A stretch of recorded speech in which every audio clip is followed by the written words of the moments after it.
Hey, it's Medium Jenny Lee. I'm here with the next Raw book discussion. We're on session 32, which makes this video number 33. Let's go. Dawn says, I have a little question from Jim. The instrument, with Carla, her physical condition is now in the process of recovering from taking a chemical. You know what that chemical was? It was LSD. She was ignorant of the opening that she was creating. How can each of the three of us be more aware of how such openings may be created in our actions and thoughts? Is it possible that we could make such openings innocently as we question in certain areas during these sessions? And then, what can we do to protect ourselves from distorting influences in general? Is there any ritual or meditation we could use? Ross says, although we are in sympathy with the great desire to be of service, our answer is limited by the distortion of the way of confusion, which is also known as free will. Thanks for that, guys. We shall say general things. Firstly, when this instrument distorted its bodily complex toward low vital energy due to the occurrence, it was a recognizable substance which caused this. This was not a natural substance, nor was the mind-body-spirit complex enough aware of its distortion towards physical weakness. So she just didn't know. The natural ways of everyday existence in which the entity without the distortions caused by ingesting of strongly effective chemicals may be seen to be of an always appropriate nature. There are no mistakes, including the action of this instrument. So even though she didn't know what was going to happen to her because she took it, and it did cause some problems, it wasn't a mistake, because there are no mistakes. Secondly, the means of protection against any negative or debilitating influence for those upon the positive path was demonstrated by this instrument to a very great degree. Good job, Carla. Consider, if you will, the potentials that this particular occurrence had for negative influences to enter the instrument. So remember, someone from the Orion group gave her a bunch of LSD, and in the attempt to make her not be able to communicate with Ra and share the law of one. This instrument thought upon the creation in its solitude, and in its actions with other self continually praised and gave thanksgiving to the Creator for the experiences it was having. So the way that she combated it without even knowing that she was combating it was that she thought about the Creator and she was grateful. This, in turn, allowed the particular entity to radiate to the other self such energies as became a catalyst for an opening and strengthening of the other self's ability to function in a more positively polarized state. So she actually ended up making the other person, the Orion group person, function in a more positive state because she was so loving and giving and grateful. Thus, we see protection being very simple. Give thanksgiving for each moment. See the self and the other self as creator. Open the heart. Always know the light and praise it. This is all the protection necessary. Man, that's important. So let's read it again because it's so simple. And it needs to be repeated. Give thanksgiving for each moment. So be grateful for everything in every moment, even the bad stuff. See the self and other self as the creator. Know that you are a part of the infinite intelligence. Know that I am a part of the infinite intelligence. Know that everything is a part of the infinite intelligence. Open your heart. That isn't the hardest part of this whole paragraph. For me, anyway, to keep your heart open. And always know the light and praise it. That's all the protection that is necessary. Wow. Good stuff. Okay. Next, Don asks, our subject is how sexual polarity acts as a catalyst in evolution and how best to make use of this catalyst. Can you tell me the difference between the orange and yellow ray activation? The orange ray is that influence of vibratory pattern wherein the mind, body, spirit expresses its power on an individual basis. So remember, orange is your sacral, right below your belly button, a couple inches below your belly button, sacral chakra. Thus, power over individuals may be seen to be the orange ray. That's where your power comes from. This ray has been quite intense among your peoples on an individual basis. You don't say. You may see in this ray, the treating of other selves as non-entities, slaves or chattel, thus giving other selves no status whatsoever. So the power of a person can change very quickly and unnecessarily, probably, to power over others.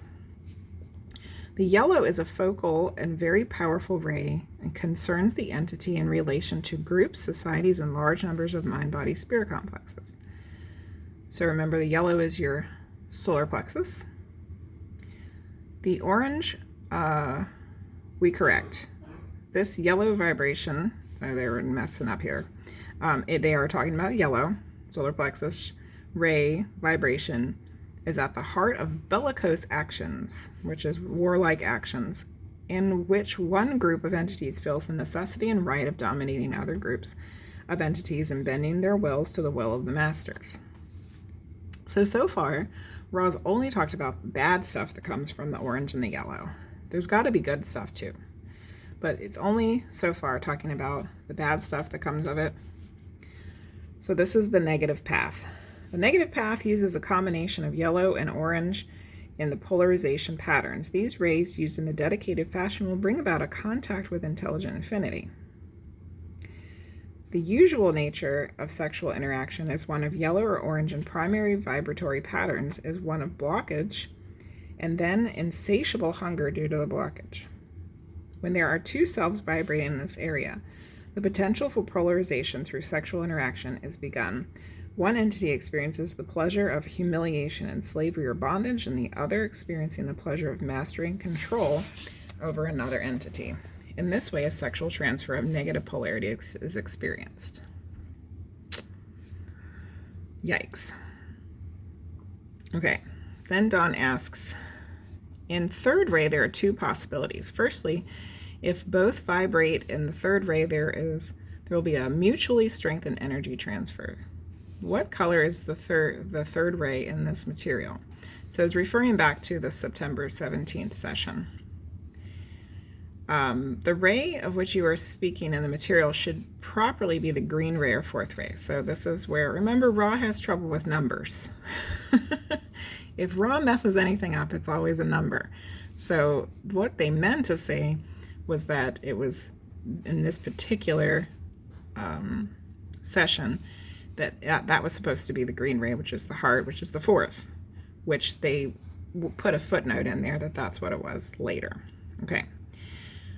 Please continue to scan for errors of having to do with numbers, as this concept is foreign to us and we must translate when using numbers. This is an ongoing weakness of this contact due to the difference between our ways and yours. So yes, numbers are a problem. All right. I believe that for the time being, we amply covered the green ray, so we're going to skip over it and go to blue. Can you tell me the difference that occurs between blue and green with the emphasis on the blue? With the green ray transfer of energy, you now come to a great turning point sexually. The green ray may then be turned outward, the entity then giving rather than receiving.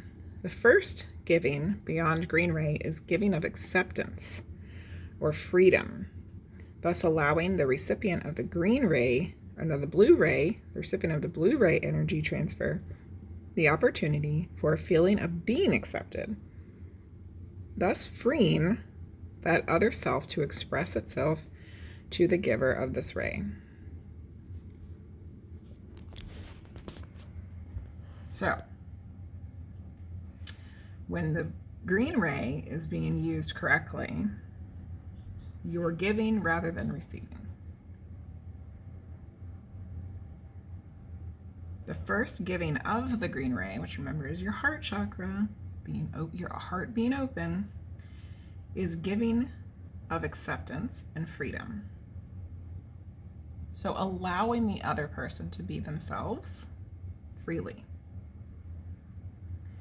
which also allows a blue ray energy transfer, which is your throat chakra, which is being able to express yourself without fear. A feeling of being accepted. So the green is allowing the other person to have the opportunity to feel accepted, allowing the other person to be accepted and feel accepted. And because there's an acceptance, it's a freeing of the other self to express to the giver of this ray, the blue ray. Okay. It will be noted that once green ray energy transfer has been achieved by two mind-body spirits in mating, the further rays are available without both entities having the necessity to progress equally. So once green is activated, then the blue and the indigo are good to go at their own rate without them having to be equal. Thus, a blue ray vibrating entity or an indigo ray vibrating entity, remember indigo is your third eye, whose other ray vibrations are clear, may share that energy with the green ray other self, thus acting as a catalyst for the continued learned teaching of the other self. So both people have to be on the same level with green. And once they've both been activated, then if one of the people has a greater activation for blue or indigo, then you can share that energy to the other person for learned teaching. Good to know. Until an other self reaches green ray, such energy transfers through the ray is not possible. So how important is it to have your heart open and for both people to have their heart open to be able to give and receive openly? So important. My next question has to do with the indigo ray. Is there any difference between indigo and blue ray energy transfer? The indigo ray is of awareness of the creator of self, the creator as self. Thus, one whose indigo ray vibrations have been activated can offer the energy transfer of creator to creator. Well, that sounds exciting. This is the beginning of the sacramental nature of what you call your bisexual reproductive act. It is unique in bearing the allness, the wholeness, the unity of the offering to the other self. So someone who's activated their indigo ray, their third eye, is very much aware of their self as a creator. So when you have that particular energy transfer, you're doing creator to creator. That sounds... I'm going to stop there. I was going to make a joke. A bad joke. We'll just leave it. Okay. Okay, what about the violet ray? What's the difference between the violet and the others? The violet is just like the ray. It is constant in the sexual experience. Its experience by other self may be distorted or completely ignored or not apprehended by the other self. However, the violet ray, being the sum and substance of the mind-body-spirit complex, surrounds and informs any action of the mind-body-spirit complex. So remember, that's your crown chakra. Ra tells us that the crown chakra is just the sum total of your whole balanced or unbalanced, distorted or undistorted being for all of your chakras, etc. Do the energy transfers of this nature occur in the 4th, 5th, 6th, and 7th density? I mean all of the rays. Excellent question, Don. The rays, as you understand them, have such a different meaning in the next density and the next, and so forth, that we must answer your query in the negative. Energy transfers only take place in 4th, 5th, and 6th densities. These are still of what you would call a polarized nature. However, due to the ability of these densities to see the harmonies between individuals, these entities choose those mates which are harmonious. thus allowing constant transfer of energy in the propagation of the body complexes which each density uses. So there is some sort of weird energy transfer between the fourth, fifth, and sixth densities of a polarized nature. And they actually do choose mates. But they're always going to choose harmonious ones. Unlike us, stuck in the third density, who are usually continuously choosing inharmonious ones. Okay, I think we need to stop here for a second. So what in the hell does this mean? Because I'm so confused about the social memory complex. If a fourth density being is the sum total of all the entities from a planet who reached the fourth density, does that mean that when they're choosing a mate, that they're choosing another social memory complex? Or are they somehow also retaining their individuality within that fourth density? Like the individuals of the social memory complex. I don't know how this works. Because there has been some things that made me think that the fourth density, there's been things that made me think both of those things. There's been things that made me think that the fourth density is truly like all the entities of the planet like have kind of meshed and melded into one entity, because that's how Ra is coming to us. Ra is coming to us as what seems like a single entity that's actually all the entities from Venus, right? But then there's been other times where things were said that made me think that within the social memory complex that the individuals are still individual.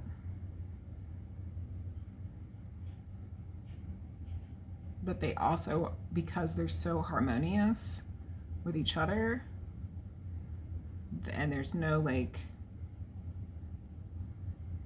distortions amongst themselves, that they're able to see themselves as one thing and give themselves one title, but still somehow have some individuality. I don't know. What do you guys think? Tell me what you think. All right, the process is different in the fifth and sixth densities than you may understand it. However, it is in these cases still based upon polarity. In the seventh density, there is not this particular energy exchange, as it is unnecessary to recycle body complexes. Now, here is something that makes my brain start to go like, what in the hell? So in a previous, oh God, for every answer, there's 20 more questions. In a previous session recently, it was said that we still have some sort of body after this third density body dies and we go on. We still retain some sort of body. Perhaps not in the exact way that we think of a body, because we're only thinking of our human experience. But Ra just dropped some crazy info. Ra just said that in the fourth, fifth, and sixth densities, there's still a need to recycle body complexes, which means reincarnation of a body, that they only last for so long, and then you need another one.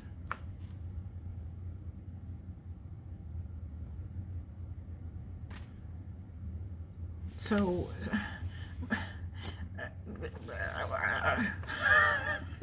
what did I wrote some notes here.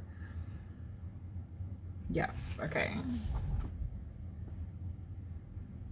I just can't even begin to comprehend what that means.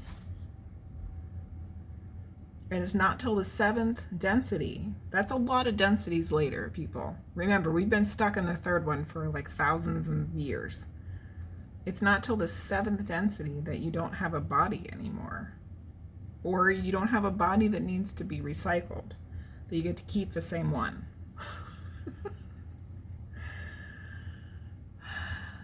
My brain hurts. All right, let's keep going. Okay. So then Don said, we have on Earth today, as we have in the past, fourth, fifth, and sixth density wanderers. Going back to the wanderer. Remember, a wanderer is someone who's higher than third density, who has come down to Earth into a human body to hopefully do some work, some good work towards, the law of one.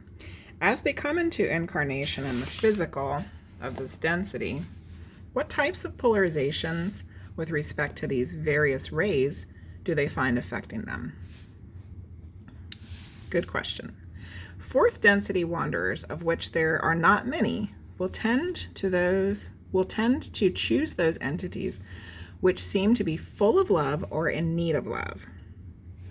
This is the great possibility or probability of entities making error in judgment due to the compassion with which other selves are viewed. Let's stop there for a second. So there's not a whole lot of fourth density wanderers. It seems like most of them are up and about, in space, wherever they are, because they got a lot of stuff to do there too. So not a lot of them come here. But the ones that do make a lot of errors. Because remember, the fourth density is all about love. It's love, love, love, learning love, like working their way up through love itself. It's not till the fifth density that they get to wisdom. So if you're only working off of love, you're going to make mistakes because love is an emotion. And when you make emotional responses to things, you do things that don't make any sense. Or you do things that turn out bad when you thought they were going to turn out good. And I actually just had a really long conversation with this about this with Frost Giant of Frost, about an hour ago, because pretty much every fourth density being that came to Earth at some point, not as a wanderer, but as like Ra came to Egypt, one of them came to South America, Yahweh, especially Yahweh, or the artist formerly known as Yahweh, they all made mistakes. Like, some of them really bad mistakes that really screwed up our whole path of evolution. And it's because they're only fourth density, because they're only working out of love, either love for others or love for self. So the fourth density wanderers do the same thing. The fifth density wanderer, remember, is of wisdom, is one who is not tremendously affected by the stimulus of the various rays of other self and offers itself when a need is seen. Such entities are not likely to engage with customs of your people called marriage, and are very likely to feel an aversion to childbearing and child raising due to the awareness of the oh my goodness. My brain can't say that word right now. Let's start the sentence over again. Such entities are not likely to engage in the customs of what your people call marriage, and would very likely feel an aversion to childbearing and child raising due to the awareness of the impropriety of the planetary vibrations relative to the harmonious vibrations of the density of light. So fifth density is wisdom and light. All right. So they don't want to get married. They don't want to have kids. They got other stuff to do.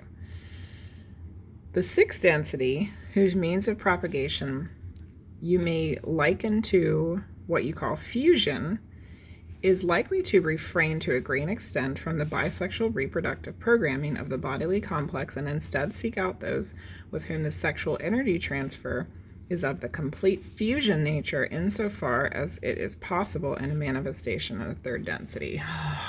What?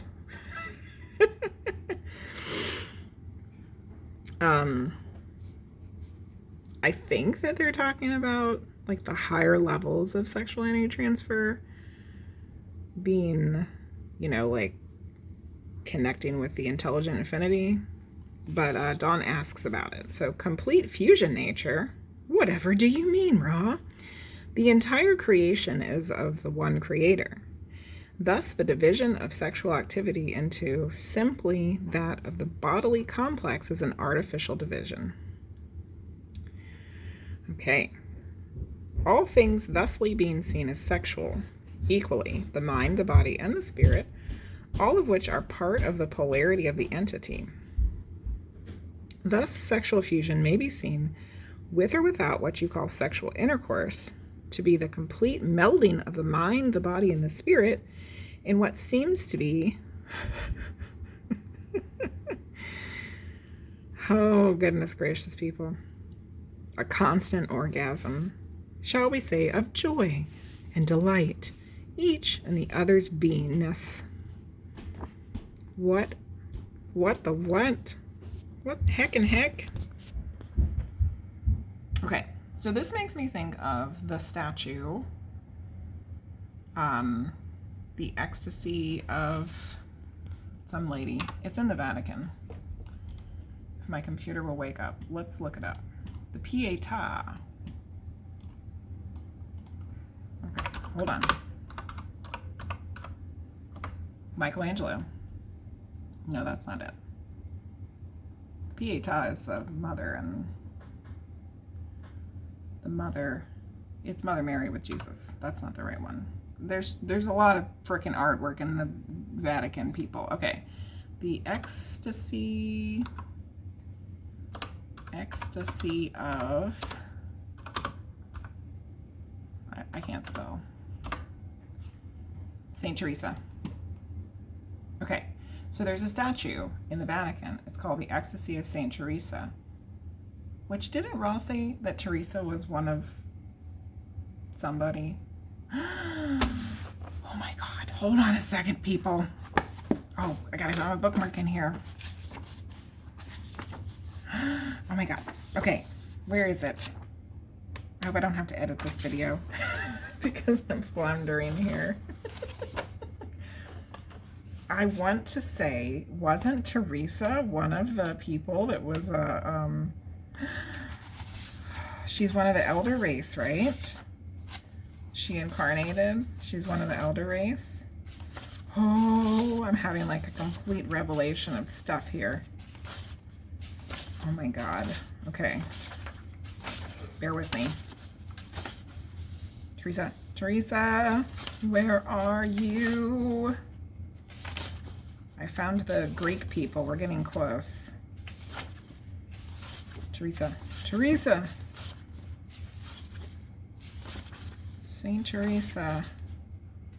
Oh, I hope I have it somewhere. Yes, there it is. Okay. Saint Teresa of Avila is a Spanish noblewoman called to convent for life. She was of missions, florists, sick people, ridiculed for her piety. Saint Teresa. So, okay. Which she was not a wanderer, but an elder race, right?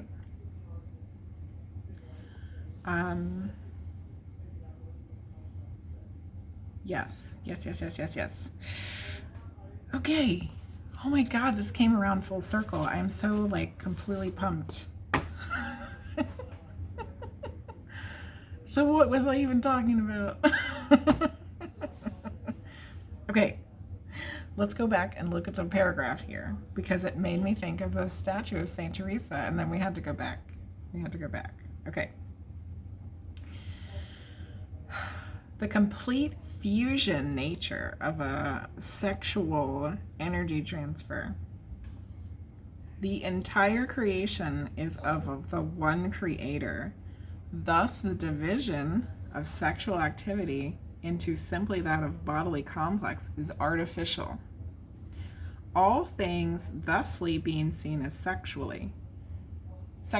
equally, the mind, the body, and the spirit, all of which are part of the polarity of the entity. Thus, sexual fusion, with or without sexual intercourse, can be the complete melding of the mind, the body, and spirit, and can feel like a constant orgasm of joy and delight in the other's beingness. Saint frickin' Teresa, people. Okay, there's a statue called the Ecstasy of Saint Teresa. It's in, I thought it was, is it in the Vatican? It says it's an elevated word I cannot pronounce, in the Corano Chapel of the Church of Santa Maria del Vitriola in Rome, which Rome is not necessarily the Vatican. Okay. It was designed by Gian Lorenzo Bernini. Okay. All right. So it's not in the Vatican. It's in a church in Rome. It was made between 1647 and 1652. All right, but we need to know the information about it. Okay. Is it in this Wikipedia page?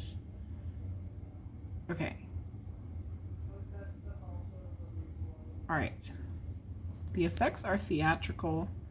The Cornaro family seeming to observe the scene from their boxes, and the chapel illustrates a moment where divinity intrudes on an earthly body.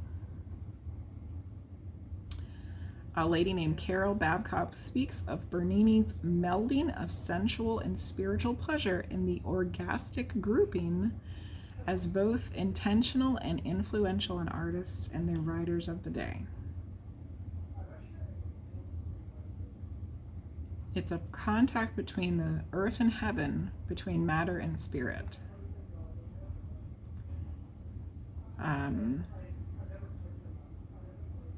Although Bernini's point of departure for his depiction of Teresa's mystical experience was her own description, there are many details about the experience that she never specifies, like the position of her body, whatever.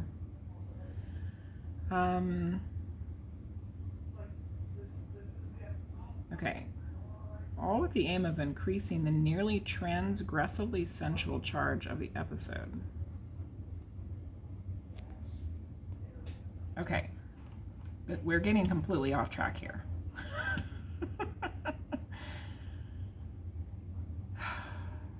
She's in a state of religious ecstasy.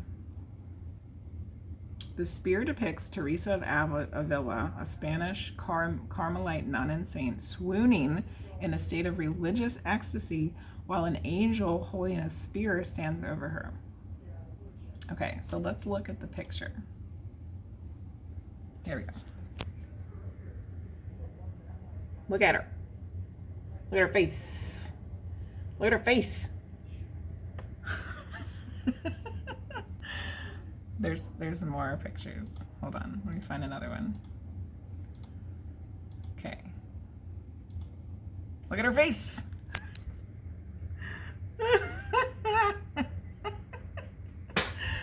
All right. So I learned about this in art history class, and my teacher was fabulous at the time, and she was talking about how it was like kind of related to the sexual experience of an orgasm, this ecstasy of being connected to God, basically. And that's exactly what Ron just said. Ron just said it right here, that the fusion nature of a sexual energy transfer, with or without sexual intercourse, between the melding of the mind, the body, and the spirit, can cause you to be in complete ecstasy like lovely Saint Teresa, who just happens to be one of the elder race. Bam! Mic drop. Goodbye. I'm out of here. No, we're not done with this session yet.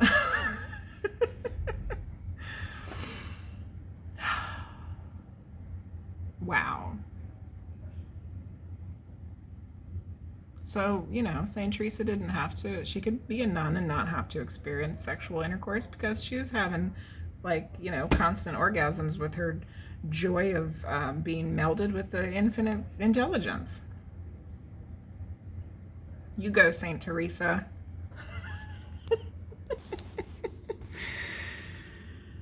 I need a sip of water after that. Hold on a second. Okay.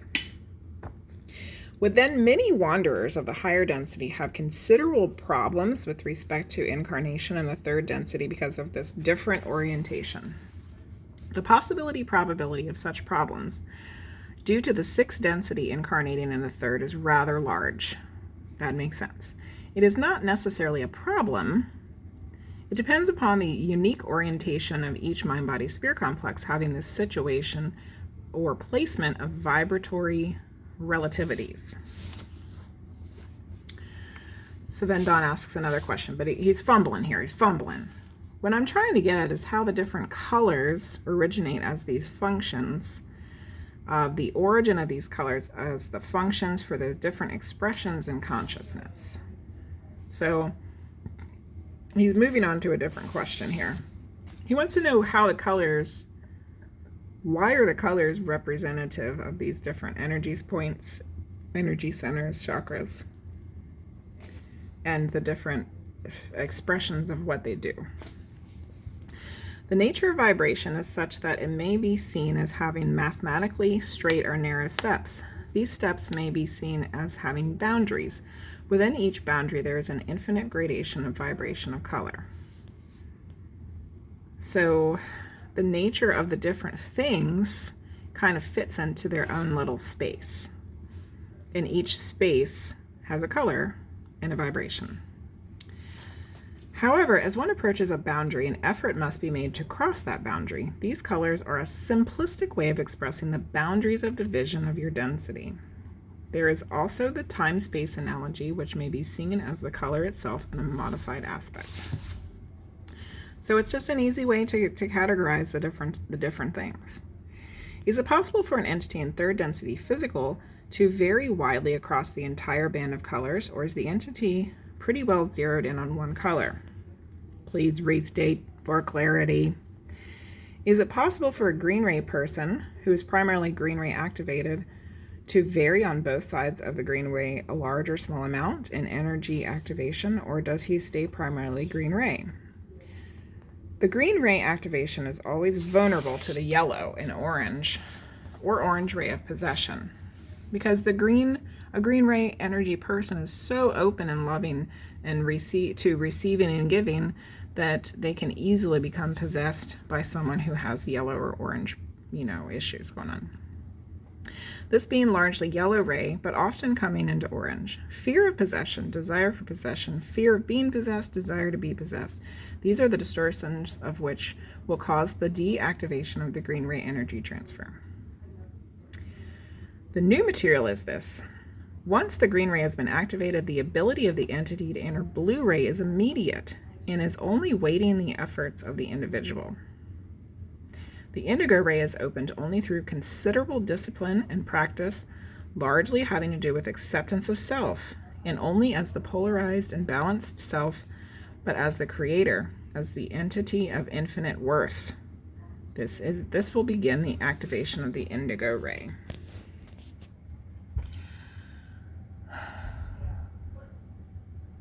As I'm reading this little paragraph here, it makes me think back over my own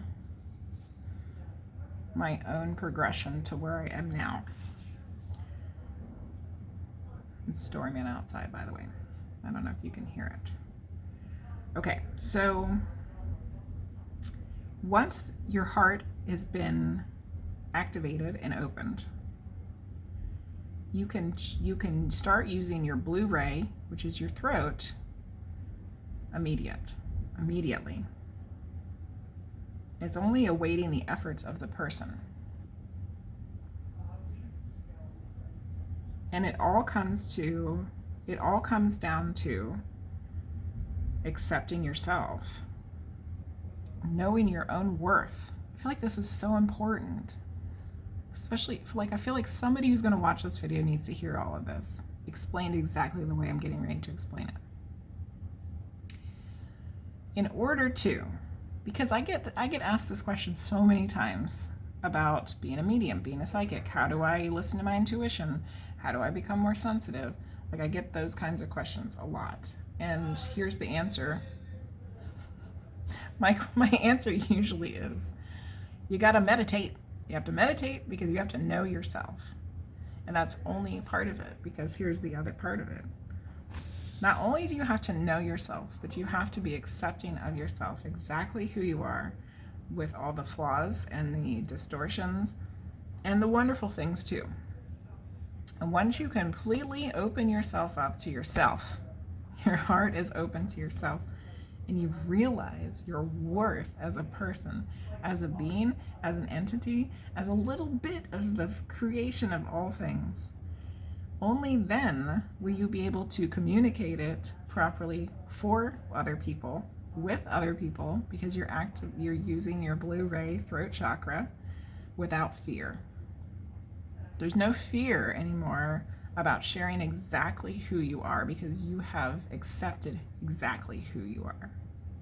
And once you can get over the fear of sharing that with somebody else, then that's when your third eye is like, pow, bam, pop, boom. Here comes the crazy. Welcome to Team Weird, people. You got it going on now. But it does say, with considerable discipline and practice. Then you can use your third eye chakra to connect to everything that ever was and ever will be.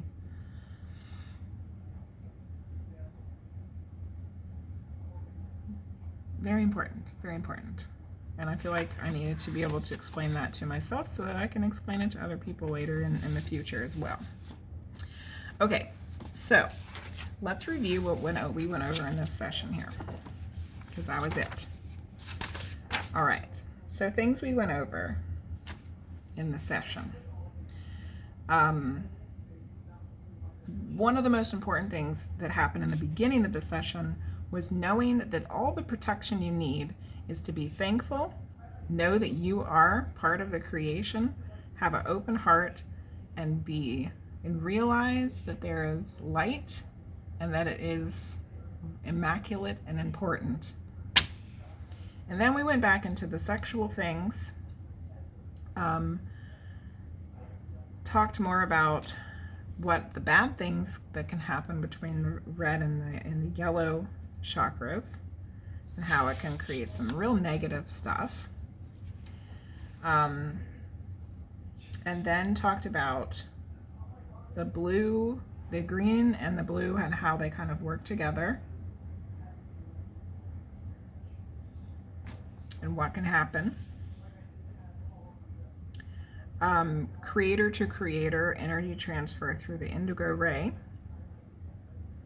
and the violet ray, once again, just being the sum total of ourselves. Then we got into the real craziness of 4th, 5th, and 6th and 7th density beings, and how they also have these interactions, and finding out that there's some sort of body that has to be recycled with 4th, 5th, and 6th densities. I really would like to know more about that. I hope that it comes up some more in another future session. And then we talked about, Ra talked about the Wanderers, the 4th and the 5th and the 6th.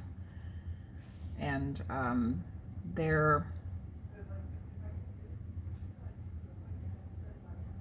I don't know what the right word is, distortions or whatever towards sexual things and reproduction when they actually come into a physical body here, which might be able to help identify more of who they are too, if you think about it.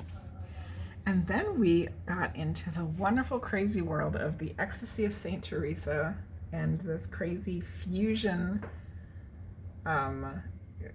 sexual energy transfer, which is completely blown my mind. Like, I just can't even. Like, this shit just came around full circle. Like, my mind can't even process all of that yet. and you guys saw me completely flip out about it, so we don't need to go into it anymore. And then what did we talk about after that? Why the chakras have different colors.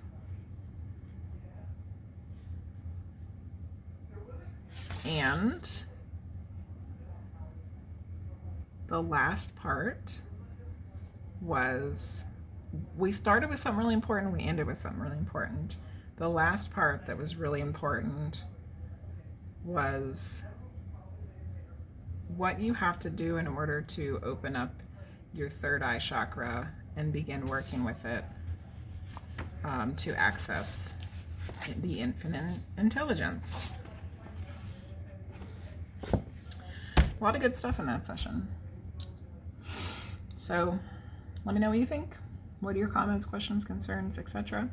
Join the discussion. If you like this video, don't forget to give it a thumbs up. Subscribe if you haven't already.